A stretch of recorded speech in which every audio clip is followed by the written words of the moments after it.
Mike Majerison here. Welcome to Top Med Talk. And today's Top Med Talk is the Q&A session from EBPOM USA, Chicago 2018. ACOs are the only hope for affordable healthcare. This, of course, was recorded at the recent Evidence Based Perioperative Medicine, EBPOM USA conference. It's presented by Desiree Chappell, and she's speaking to Lee Fleisher, Professor of Anesthesiology and Critical Care and Senior Fellow at the Leonard Davis Institute of Health Economics, University of Pennsylvania. Have a listen. Top Med Talk. That was inlining. It's always interesting to talk about the different healthcare models and putting it in the guides, especially following Sauls' talk on population health, and then looking forward of addressing that through the different care models and things such as that. So tell me first, I guess we asked Saul, so I want to know too, kind of your background in healthcare as a physician, and then kind of how you got into the healthcare economics in general, because you seem to be a bit of an authority on that. Well, so it's serendipity in all cases, and mine actually began with a woman, in that I was a clinical trialist at Yale. I went to Club Med when I was 1 year out of my residency, met a woman on the beach, and she dragged me to Baltimore. So that's why I was in Baltimore for 12 years. And I think that's when I met Saul, about that time. And when I got to Baltimore, I didn't have the same opportunities to do the research I was doing up at Yale, which was the clinical trials, and actually started working, and I had already started doing work in pre-op evaluation, but we have a little thing called today the Bloomberg School of Public Health, and there were phenomenal researchers there who were doing large-scale data analysis. And Jerry Anderson, who's my mentor, who put DRGs into the Medicare program when he was at the Assistant Secretary for Planning and Evaluation in HHS, became my mentor. And as we started asking questions, and it was a lot around pre-op testing and around ambulatory surgery, the work in around 96, he said, you know, those are great questions, but we should see how the end user would actually use our information. So I don't know if you realize, but CMS is in Baltimore, not in Washington. So it's literally about a 20-minute drive from Hopkins. So we started going there, meeting with CMS, getting an understanding from senior leaders of CMS what they were interested in. And then when they started to develop the SCIP project, which is really the beginning of value-based purchasing, they invited me to join. So a lot of my work, as I say, all began because a woman dragged me to Baltimore where she was a divorce attorney, and she's still with me, and she is my wife, importantly.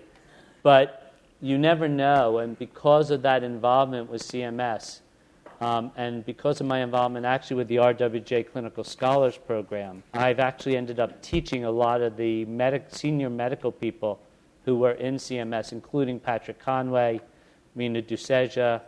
So that's how I can get a lot of my information. That's fantastic.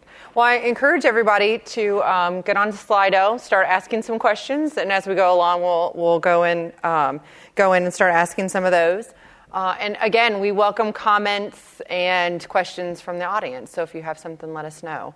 One of the first questions that I want to ask you, Lee, is we've had conversations about this in the past, about the different healthcare models and what's going on in the U.S., but one of the biggest ones is the Amazon Berkshire Hathaway model. So how does that fit into this whole picture now? So it's an interesting thing. Everybody's trying to disrupt. Everybody's trying to be an innovator.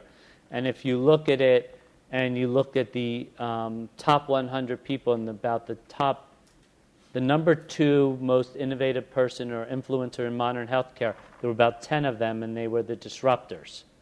And that's essentially what we're talking about.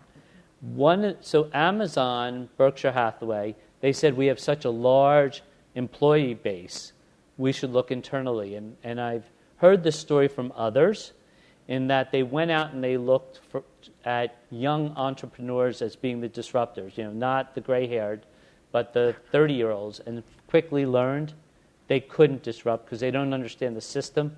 So what they then did is looked at some of the senior people, and very few of them actually took the bait. So it's interesting, the number 2 at Berkshire is actually friends with Atul Gawande and is a big fan of his. And that's how they ended up hiring Atul. Now, he is not an operations guy. He's an idea man. But they interestingly hired Mark Stoddard as the COO. And then, so what they essentially got, he was at Comcast. And Comcast is hoping to actually deliver health education through the button on your Comcast remote. That you're going to say, what should happen to me on day number 2 after my hip replacement, and they'll deliver it. So that's the sort of thing that Mark was trying to do. He's now at Berkshire Hathaway, and the question will be, are the Amazon employees and what they'll do for that group, can we activate others? You know, we still are trying to figure out how to make patients do the right things for themselves, because they always say, you know, they still don't stop smoking. They still use electronic cigarettes. Mm-hmm. They still don't exercise 40 minutes 3 times a week. And so it's unclear what they're going to do. The more interesting company I actually think is Google. Mm-hmm. That Google has a healthcare analytics company called Verily. They hired somebody named Vivian Lee. So if you read Harvard Business Review, and it talks about how many of you actually have Press Ganey reviews on your website to the docs in your hospital? A few. Yeah. That started by Vivian Lee at Utah. Vivian left and is now running Verily Healthcare Analytics. And they just got Toby Cosgrove as their consultant with another company. So I actually think, you know, Amazon was thinking about delivery systems. How can we deliver drugs to people more effectively? Google is thinking, how can we use all that data to actually change the way you behave? Yeah, that was my next question was going to be about the behavioral economics and how those different models may actually affect kind of the... So a lot of people have been trying to say in this population health arena, and I don't know if, Saul, you do it there at all, is we'll pay you to stop smoking. Or what's worse is we'll do a gamble. We'll say that you have a chance of winning, you know, a new car. It's you know, Monty Hall for those old enough, but a larger reward. And the questions that a lot of people ask is it, you know, from a social perspective, entrepreneurs, so do you think entrepreneurs are more interested in once they've invested a certain amount, will they keep going or will they stop because they're worried about losing the money? Actually, most of them keep going because they've already invested heavily and that potential reward. Now, from a social good perspective, that's good because that causes innovation. So they tried to tap into that idea of could we get people for money to do certain things? It's actually not worked beyond the length of giving people additional incentives. It's really incentivizing people to behave. And you know, we haven't shown that incentives work. In fact, sometimes they actually punish because people feel worse if they lose that incentive and will stop doing things. So people continue to look for, can we nudge people into doing the right behavior? We can probably do that with opiates, nudging our surgeons to not click 80 pills by putting the 10 pills up top. Yeah. But from a lottery perspective of getting people to exercise, that's going to be the harder thing. I think Saul has a comment, which is great. So the incentive is a really interesting question, and I think most of us, and I think it's true for where we are, is to deal with that question through a more narrow lens of case management. So what we do is when we are attributed, when we have attribution of certain populations, we try to identify who are the highest risk people, albeit cost or utilization or whatever our metric is. And then we designate a case manager for that population, and we hire and we invest in accordance to that with the idea that we're going to proactively, by virtue of reminders or more intensive, if you will, management, keep those people on a healthier pathway and hope that there's a positive return on that investment. Those are tenable, if you will, approaches, though it is exactly what we do. The other thing that I would just sort of throw out there for discussion, interestingly, some of the carriers, and one of the prominent carriers in North Carolina is actually now doing their own sort of version of incent by giving people vouchers of $500 to go find the cheapest, if you will, provider in town. And so there's all kinds of interesting ways to motivate behavior actively and or passively. The first thing I actually think is coaching, which we don't do enough of. Mark Newman just emailed me. He got a paper accepted. He's doing the REGAIN trial, about the randomized trial about in hip fracture patients of regional versus general. And I almost think of those individuals. We talk a lot about coaching, including Atul Gawande, and I think those case managers are coaching our patients to better health, which is different than paying them. The problem, I think, and I'd be curious what others think, is people believe that they're going to get good care. They're actually, when in cancer centers, I just heard a talk, that when they ask about long-term survival, how important is that? It's near the bottom, because they think there's no difference between going to Duke or a small community hospital in Brevard. And the question would be how we can use incentives to get people to actually, who would benefit from coming to Duke, to go there. You know, at the risk of, I guess, blasphemy, and I would say this for UPenn as much as Duke or any other major, I think we have to really soul search and ask ourselves, is it reasonable to think we can be everything for everybody all the time? Because perhaps we can't do that very well. I think we have to, and we will, understand where our competitive advantages and comparative advantages are. And I think that's a consequence of these external tensions that we're all confronting right now. Yeah. So Monty told me the story last year about, I can't remember whether it's the regionalization of trauma. You know, one of the questions that we as anesthesiologists, I think, can do is say, at our hospital, you shouldn't have your care done.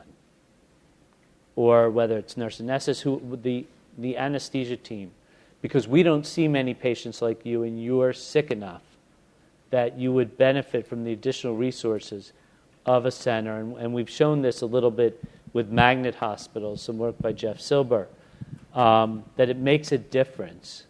The sicker you are, the more advantage you get, and potentially lower cost by going to more intense hospitals. So saying that we should do everything, including low-risk patients in our very expensive hospitals, probably makes no sense. But saying who would benefit from that regionalization is something that I think we, as anesthesiologists, anesthetists, the nurse practitioners, could say, we don't see patients like you. If you get into trouble, that ability to rescue you is much smaller. How does that apply to other physician specialties and other care providers as well? I think it's true throughout a lot of our hospitalizations. I mean, we don't rationalize. We do everything everywhere. You know, one of the interesting things is Children's Hospital of Philadelphia actually said at one point, we are not going to do tonsils and adenoids in the main building because it just doesn't make sense. We'll do it in our surgery centers. The problem is that we then do, in Florida, we looked at this. There are splitters and non-splitters for surgeons. People are aware. Leapfrog has just started a project in which they're going to grade ambulatory surgery centers. So I actually chair the technical expert panel, and we're starting to ask, you know, what are those drivers that would say it's safe to do somebody in that ASC versus maybe for that procedure in that patient, let's send them back to the hospital. And is the influence of a surgeon who's a non-splitter, who doesn't have privileges at both places, going to actually do poor patient selection? So the interesting thing about the Duke Clinic is you're optimizing patients. I think what a lot of clinics and what a lot of the evaluations can do in other places is triage. Yeah. All right. Well, let's open up the questions now to you guys, if anybody has one. Brian, do you have a question? And appreciate your comment earlier. Yeah, absolutely. So, Lee, I would love to get your opinion on this. Being close to CMS and having the connections that you do, most of us in the room are still playing on the current version, MIPS, MACRA, turning in the QCDR stuff, trying to report by 10, by group, and all that. This year, and here in a few months, the first payments come out with the up to plus 2% or the minus 4 penalty. That's supposed to spread over the next couple of years. There's been all kinds of debate in the news about maybe they're going to repeal MIPS MACRA. That's all going to go away. There's the concept that it's going to move from MIPS into more APMs or alternative payment models. For those of us that are out there in practice trying to play the bean counting games and figure out what the current version is, just what's your opinion of where you think that's headed? Is there drastic changes coming, or are we going to have to ride that one out? So there's a couple things happening. Number one that I know is happening because of my work at the National Quality Forum is CMS has been told by the administrator to decrease the number of metrics, that there's too many metrics, it's too much of a burden on the hospitals and the physicians. So we want metrics that matter, but fewer of them. MedPAC, so MedPAC is the Payment Advisory Committee to Medicare. They have looked at MACRA and MIPS, and the interesting thing, you use the word TIN. So that's tax ID number. So I, at the University of Pennsylvania, am not in a TIN for anesthesia. I'm in a TIN for all the practices at Penn. So if my primary care network actually does no smoking, I get credit. So when the American College of Surgeons, who actually, Frank Opelka, who frequently debates at our ACER meeting, and I know I'm debating with him the day before the ASA, and we're going to have a discussion. When they looked at it for the surgeons, so they created this whole paradigm, or one of the drivers, they realized that there are very few surgeons in the MIPS MACRA program as individual surgeons. So my guess is under this administration, we're going to have less metrics. They're going to try to simplify it. It will stay with MIPS and MACRA, although MedPAC will continue to push for its repeal, and that really what they want to get to is the APMs. That's the long-term goal. But you're not going to lose your 2%, so you'll have to continue reporting. All right. Does anybody else have any questions right now from the audience? My name is Dr. Castillo, University of Missouri. Can you comment, please, on clinical integrated networks? So I'm not as familiar. I'm more, there are places that have the structures of an ACO, and there are other places that can't put them together.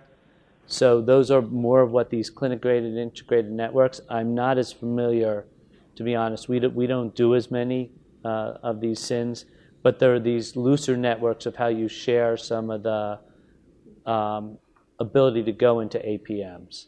The CPC Plus is the other program that is happening. That's more of a primary care network in which they get extra money, but they're not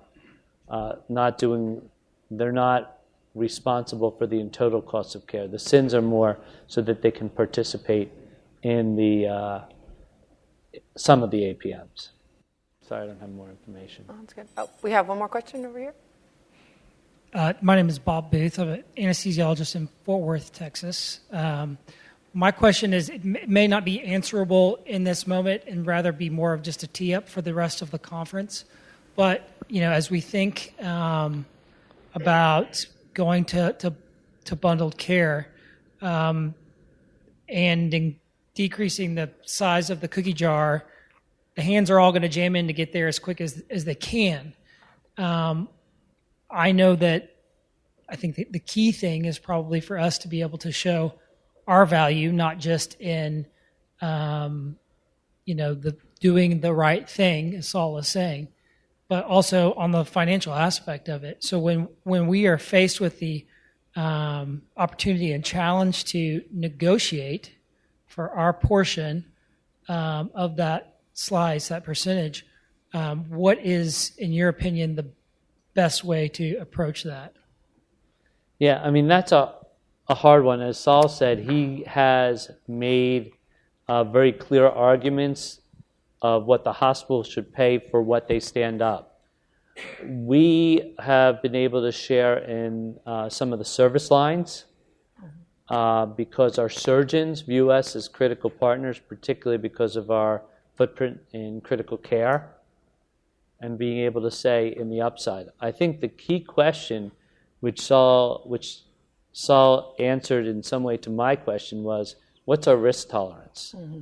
So I think the more we're willing to actually partner and potentially lose as well as gain, the better the C-suite will actually be willing to negotiate into that.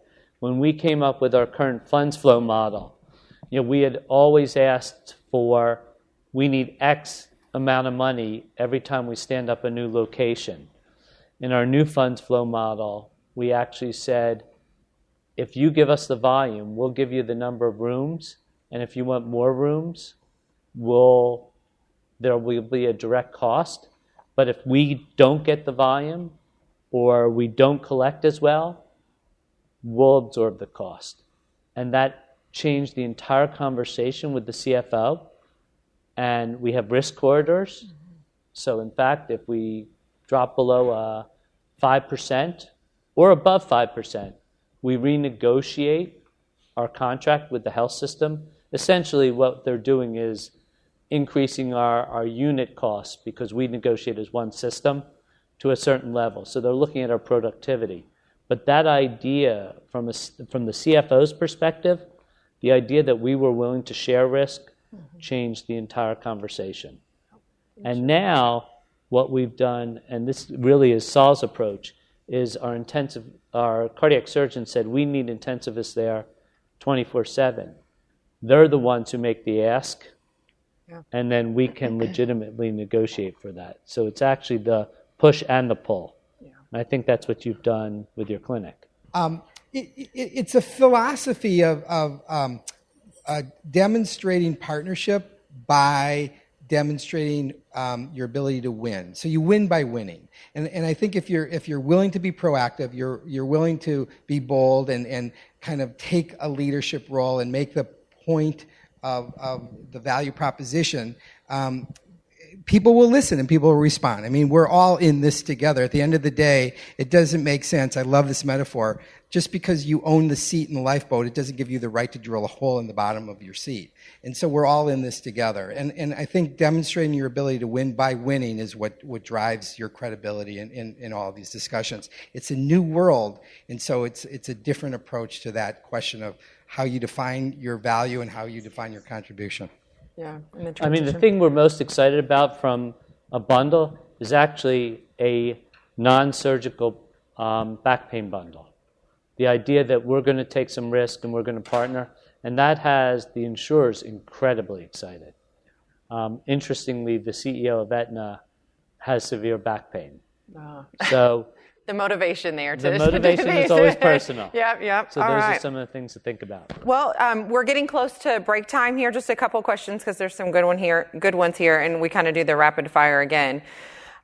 This says, data analytics are important. This is from Mark Koch. While nurses, surgeons, anesthesia professional education not so deep in the disciplines, is there a best way to fill or approach the educational void when it comes to these models? I think there are more and more places where you can get master's online courses in these things. I think education is great, including the master's in perioperative medicine from UCL has some of this embedded, but there are also masters in bioinformatics. So I think we need the education. You're correct. All right. Does the tendency for ACO models to proliferate necessitate an employed physician environment? What are the benefits, drawbacks for those physicians on the not beneficial side? So the interesting thing is that's what Hopkins is dealing with right now. They're going to be responsible for the physician spend, and they're not employed, and can they align them? So the question that we in a lot of places are, do you have to own all your physicians, or are they so well aligned that it's okay? So, for example, the groups of physicians who only practice within Penn Medicine and they're fully aligned, they can stay independent. But I will tell you, once they try to leverage against the health system, as the health system continues to get stronger, I think there's a chance that they will lose in that battle to the aligned physicians. So I think you can be independent. The whole question is how much your system sees that you're aligned with them today. Yeah. All right, and last question. I might have been asleep at the switch. Why are ACOs the only hope for affordable health care? So, in my opinion, and maybe I didn't, thank you for asking it. So I'll finish by, bundles will reduce care and bend the cost curve. The only way to actually make healthcare affordable is to improve health. And ACOs, in my mind, are the only payment model that actually can address the social determinants in addition to having bundles and other care within the system. So that's the difference. Bundles are viewed as a great way to bend the curve. All right. Well, thank you guys so much. Dr. Fleisher, thank you. Top Med Talk. So if you enjoyed that piece, you will notice that some of the questions were sent in from the audience. No, not the audience in attendance at the event, but actually the audience who were listening online. How do I do that, Nick? I'll tell you. You get yourself to topmedtalk.com and then you click on the live stream and you can listen to us as and when we're broadcasting live from the conferences that we attend. But how would I know when they were on, Nick? That's the next question you're asking. Simple. Get yourself to the website and sign up for the email updates. Once you've done that, you'll get all of the vital information regarding your favourite medical podcast as and when we can send you it. So you'll be able to know where we are, how you can meet us, and how you can listen online. Make sure you sign up for regular email updates. Also, of course, don't forget to subscribe to the podcast, find us on social media, and finally, check out the EBPOM website, ebpom.org/meetings, to find out more about some of the conferences that we will be in attendance at. That's ebpom.org/meetings.